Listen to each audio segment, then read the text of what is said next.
لیکن جموں کشمیر کے عوام، جموں کشمیر کے لوگ ہمارے دلوں کو ان تصاویر نے ہلا کر رکھ دیا ہے۔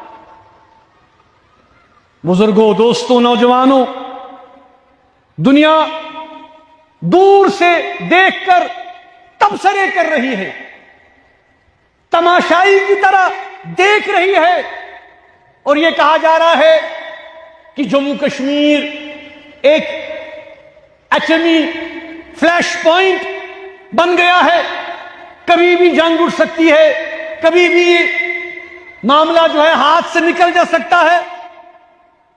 دنیا کے لیے یہ ایک علاقائی یا ایک ٹیریٹوریل ایشو ہوگا۔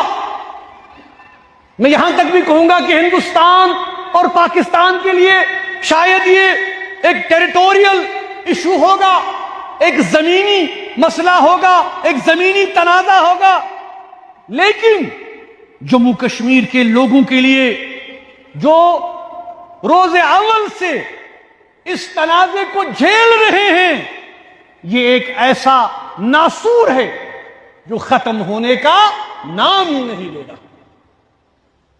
بزرگوں، آخر کب تک ہم اس انپریڈکٹیبل سچویشن میں، اس غیر یقینی صورتحال میں رہیں گے؟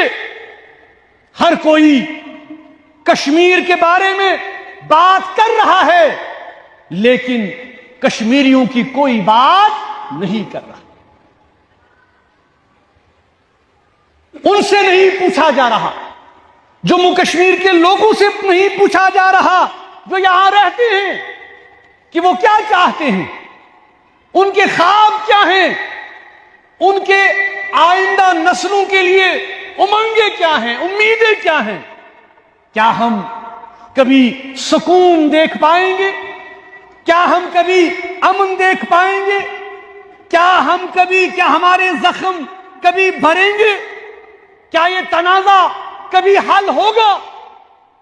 یہ ایک بہت بڑا سوال پیدا ہو گیا ہے۔ ایک ہر ایسے واقعہ کے بعد ہم دیکھتے ہیں کہ مسئلہ اور پیچیدہ ہو گیا ہے۔ فوجی برتری دکھانے کی جو پالیسی ہے وہ صرف اور صرف تباہی لا سکتی ہے، جسے ہم انگریزی میں ملٹری ون اپ مین شپ کہتے ہیں۔ اس سے ہمیں کیا حاصل ہو